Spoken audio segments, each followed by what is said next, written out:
সভাপতি এবং সাধারণ সম্পাদক সে কমিটির আহ্বায়ক এবং সদস্য থেকে যারা আছেন তারা শুধুমাত্র শহীদ বেদিতে আসবেন।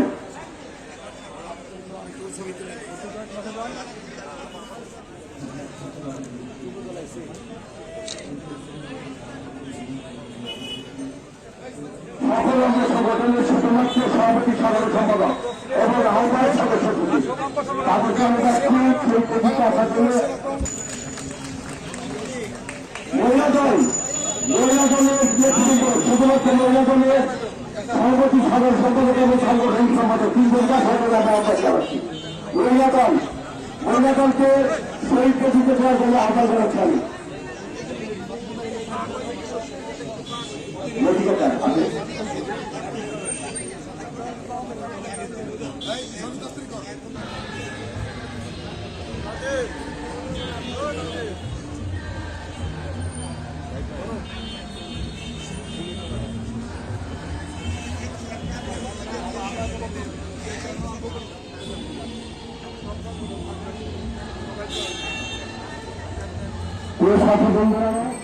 সাবেক সফল সভাপতি জাতীয়তাবাদী দল পরিবারের সর্বোচ্চ অভিভাবক ভারতীয় মানুষের নেত্রী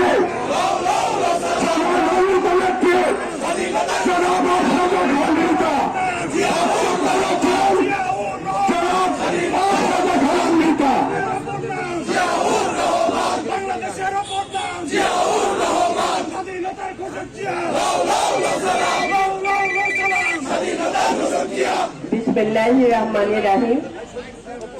আজকে 26শে মার্চ মহান স্বাধীনতার দিবস। আজকের এই দিবসে শ্রদ্ধা ভরে স্মরণ করছি স্বাধীনতার মহান ঘোষক শহীদ রাষ্ট্রপতি জিয়াউর রহমান।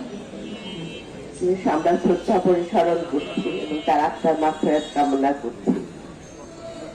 সেই সাথে শ্রদ্ধা জানায় আমাদের দেশীয় নেত্রী আপসীন নেত্রী বেগম খালেদা জিয়ার প্রতি এবং পরম করুণা আল্লাহর কাছে দোয়া করছি যেন অতি দ্রুত সুস্থ হয়ে আমাদের মাঝে ফিরে আসেন।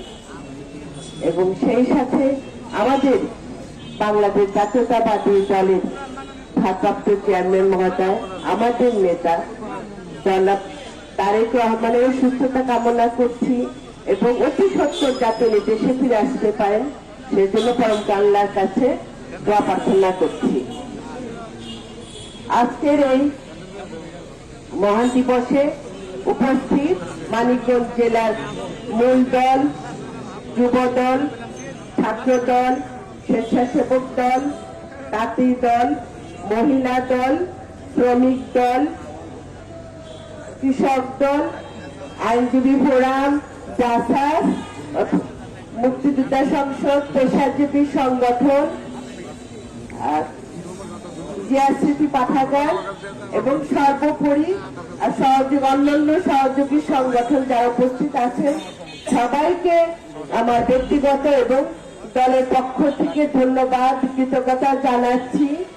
কারণ এই মাহে রমজানে আপনারা সবাই উপস্থিত হয়েছেন, সেজন্য আল্লাহর কাছে শুকরিয়া আদায় করছি। আপনাদের এই উপস্থিতি যেন সারা জীবন এভাবে থাকে, কারণ এখন আপনারা সবাই জানেন রাজনৈতিক এবং সামাজিক ব্যবস্থাপনায় দেশ কিন্তু একটা ক্রান্তিকাল অতিক্রম করছে। আমাদের বিরুদ্ধে বিভিন্ন রকম ষড়যন্ত্র চলছে। বিএনপির জনপ্রিয়তাকে অনেকে ঈর্ষার পর্যায়ে চলে গিয়েছে। এখন আমাদের কি করতে হবে? আমরা যারা দলের কর্মী, আমাদের ভাবতে হবে আমরা কেউ নেতা না, আমরা আজকে দলের কর্মী হয়ে আমাদের নেতা জনাব তারেক রহমানের বলিষ্ঠ নেতৃত্বকে এগিয়ে নিয়ে যেতে হবে। এবং আমাদের তো একটা লক্ষ্যই যে মানুষের মৌলিক অধিকার ফিরে আনা। কি বলেন? আমরা তো নির্গণতান্ত্রিক সরকার চাচ্ছি। আমরা কিন্তু দল কিন্তু নিজের জন্য না, আমার নেতা কিন্তু নিজের জন্য, সে সারা বাংলাদেশের মানুষের জন্য কাজ করে যাচ্ছে। বাংলাদেশের মানুষের মৌলিক অধিকার ফিরে আনার জন্য, বাংলাদেশের মানুষের ভোটের অধিকার ফিরে আনার জন্য, বাংলাদেশের মানুষের কথা বলার অধিকার ফিরে আনার জন্য, বাংলাদেশের মানুষের ভাতের অধিকার ফিরে আনার জন্য প্রত্যেকটা সেক্টরের জন্য কাজ করে যাচ্ছে। আপনাদের জন্য কাজ করছে, আপনাদের ভবিষ্যৎ বংশধরদের জন্য কাজ করে যাচ্ছে। এবং একটা বার্তা আপনাদের দিচ্ছে যে আপনারা জনগণের কাছে যান, জনগণের ভালোবাসা নেন। কারণ এই দলের মূল ভিত্তি হলো জনগণ।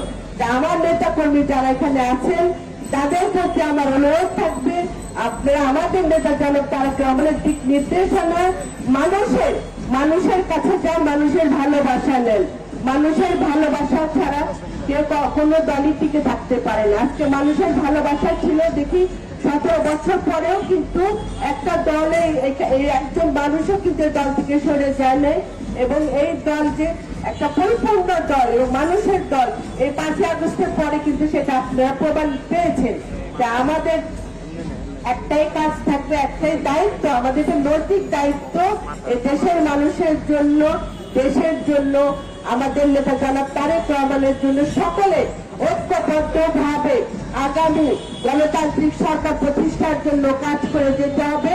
নিজেদের যদি কোনো ভুল ভ্রান্তি থাকে সেটা শুধরে সামনের দিকে ভালো কাজের জন্য আমরা একত্রিত হয়ে এই ধানের শীষের পতাকার নিচে দাঁড়িয়ে সবাই প্রতিজ্ঞাবদ্ধ হব যে কোনো মূল্যে আমরা আমাদের নৈতিক দায়িত্ব দিয়ে, আমাদের সাংগঠনিক মেধা দিয়ে আমরা জনগণের ভালোবাসা নিয়ে ইনশাল্লাহ আগামীতে আমাদের নেতা জনাব তারেক রহমানের নেতৃত্বে সরকার গঠিত হবে এবং সেই সরকারই হবে বাংলাদেশ জাতীয়তাবাদী দলের সরকার। তা আমরা নেতা কর্মীদের আবারও অনুরোধ করছি, আসুন আমরা আমার নেতার জন্য কাজ করে যাই। ইনশাল্লাহ বিজয় আমাদের আসবে। আমরা কিন্তু এখনো বিজয় স্বাদ পাইনি, আপনারা ভুলে যাবেন না। আমরা কিন্তু এখন বিজয় স্বাদ পাইনি, আমরা স্বাধীনতার স্বাদ পাইনি। সুতরাং আমাদের নিজেদের মনোবল ঠিক রাখতে হবে, নিজেদের ধৈর্য ধরতে হবে, কোন রকম উশৃঙ্খলতার মধ্যে যাওয়া যাবে না। দলকে যদি আমরা সত্যি ভালোবেসে থাকি, আমরা যদি যে শহীদ জিয়ার আদর্শ সৈনিক হিসেবে দাবি করে থাকি, আমরা যদি জনাব তারেক রহমানের কর্মী হিসাবে দাবি করে থাকি, তাহলে আমাদের সমস্ত কিছু দ্বিধাদ্বন্দ্ব ভুলে ঐক্যবদ্ধভাবে আগামী নির্বাচনের জন্য কাজ করে যেতে হবে এবং জনাব তারেক রহমানকে দেশে ফিরে আনার জন্য কাজ করে যেতে হবে। আমার সাথী ভাই ও বোনেরা, আপনাদের সবার সুস্থতা কামনা করি। রমজান মাসে আল্লাহ সবাইকে ভালো রাখুক, সুস্থ রাখুক এবং আগামী ঈদ আপনারা পালন করুন সুন্দর মতন। সে প্রত্যাশা নিয়ে বিদায় নিলাম। খোদা হাফেজ। বাংলাদেশ জিন্দাবাদ, বাংলাদেশ জাতীয়তাবাদী দল জিন্দাবাদ, আমার দেশনেত্রী বেগম খালেদা জিয়া জিন্দাবাদ, আমার মানিকগঞ্জবাসী জিন্দাবাদ। আজকের এই কর্মসূচি এখানে সমাপ্ত ঘোষণা করলাম। ধন্যবাদ সকলকে।